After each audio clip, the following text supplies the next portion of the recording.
क्या पसमानदा मुसलमानों को ओबीसी के भीतर अलग से आरक्षण मिलना चाहिए? क्या सुप्रीम कोर्ट इस पर कोई बड़ा फैसला लेने जा रहा है? और आखिर इस पूरे मामले में अदालत ने क्या सवाल उठाए हैं?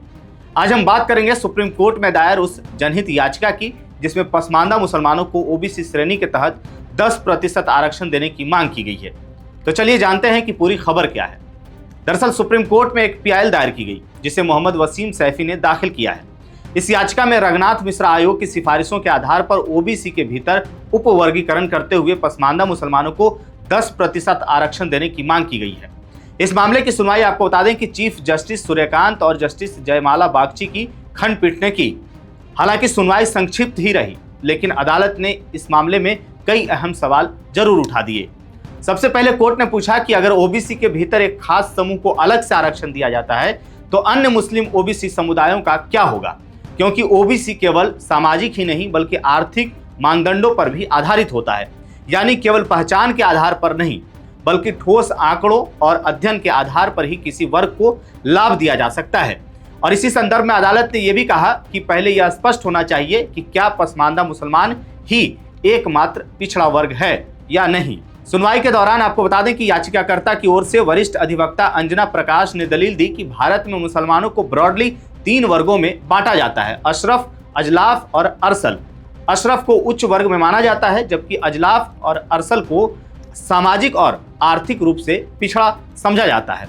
याचिका में यह भी कहा गया कि पसमानदा मुसलमान जो मुख्यतः अजलाफ और अरसल वर्ग से आते हैं, शिक्षा, रोजगार और राजनीति में पर्याप्त प्रतिनिधित्व नहीं पा रहे हैं। इसके अलावा आपको बता दें कि वकील ने अनुरोध किया कि इस मामले को आंध्र प्रदेश के उस लंबित केस के साथ जोड़ा जाए जिसमें यह तय होना है कि क्या मुसलमानों को सामाजिक और शैक्षणिक रूप से पिछड़े वर्ग के रूप में 4% आरक्षण दिया जा सकता है। आपको बता दें कि यह मामला 2005 के एक कानून से जुड़ा है जिसे आंध्र प्रदेश हाई कोर्ट ने रद्द कर दिया था और अब वह मुद्दा संविधान पीठ के सामने है। अब बात करते हैं कि पसमानदा मुसलमानों के लिए आरक्षण की मांग क्यों की जा रही है। याचिका में 2006 की सच्चर समिति रिपोर्ट का हवाला दिया गया है जिसने भारत में मुसलमानों की सामाजिक, आर्थिक और शैक्षणिक स्थिति का अध्ययन किया था। रिपोर्ट में मुस्लिम समुदाय के पिछड़ेपन पर चिंता जताई गई है। इसके साथ ही 2007 में गठित रघुनाथ मिश्रा आयोग की सिफारिशों का भी उल्लेख किया गया है जिसमें धार्मिक अल्पसंख्यकों के पिछड़े वर्गों के लिए आरक्षण का सुझाव दिया गया था।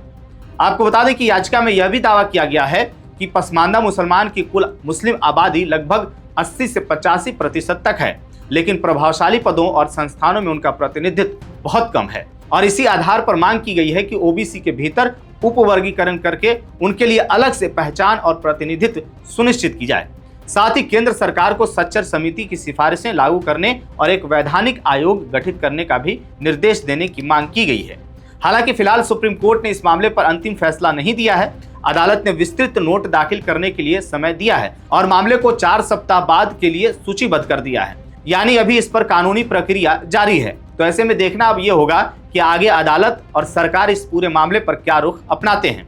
आप इस विषय पर क्या सोचते हैं? आपकी क्या राय है? क्या ओबीसी के भीतर उपवर्गीकरण होना चाहिए? अपनी राय कमेंट बॉक्स में जरूर बताइएगा। मेरा नाम है जानिसार खान, आप देख रहे हैं द हिंदी टॉप। वीडियो अच्छी लगे तो चैनल को सब्सक्राइब कीजिएगा और हमें इंस्टा, फेसबुक और एक्स पर फॉलो कीजिएगा।